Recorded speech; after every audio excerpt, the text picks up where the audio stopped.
جماعت کی کثرت کی اتنی اہمیت ہے کہ دیکھو احادیث میں یہ بات ثابت ہے کہ رسول اللہ صلی اللہ علیہ وسلم نے فجر کی نماز اول وقت میں پڑھی ہے.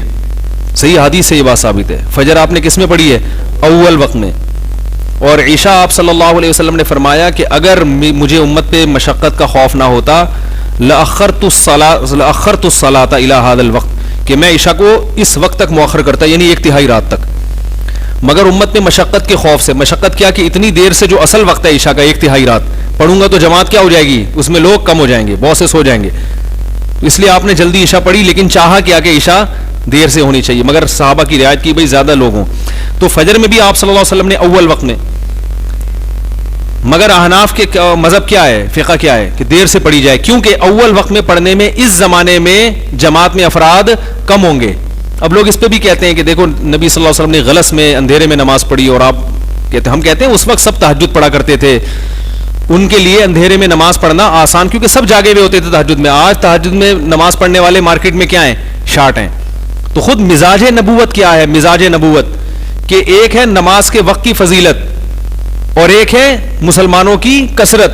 تو مزاج نبوت یہ ہے کہ آپ نے وقت کی فضیلت کو قربان کیا ہے کثرت نمازیوں کے لیے خاطر، کہ نمازیوں کی کثرت کو آپ صلی اللہ علیہ وسلم نے زیادہ فوکس کیا ہے. تبھی عشاء میں آپ نے جلدی پڑھی ہے، اس لیے کہ نمازی زیادہ ہو جائیں. تو ہم یہ کہتے ہیں کہ اس زمانے میں فجر اگر آپ اول وقت میں پڑھیں گے تو نمازیوں پہ یہ کیا گزرے گی، شاق، بہت مشکل ہو جائے گی ان کو.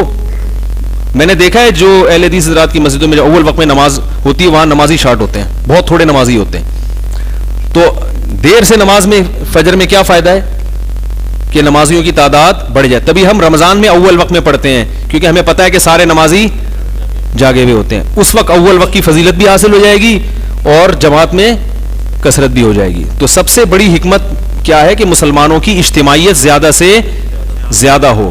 تو اس سے دوسری جماعت سے وہ اجتماعیت کیا ہو رہی ہے، ختم ہو رہی ہے. لوگ کہتے ہیں چلو کوئی بات نہیں دوسری میں شامل ہو جائیں گے، جب پتہ ہے کہ یار جماعت کی جو 27 درجے فضیلت ہے وہ تو ختم.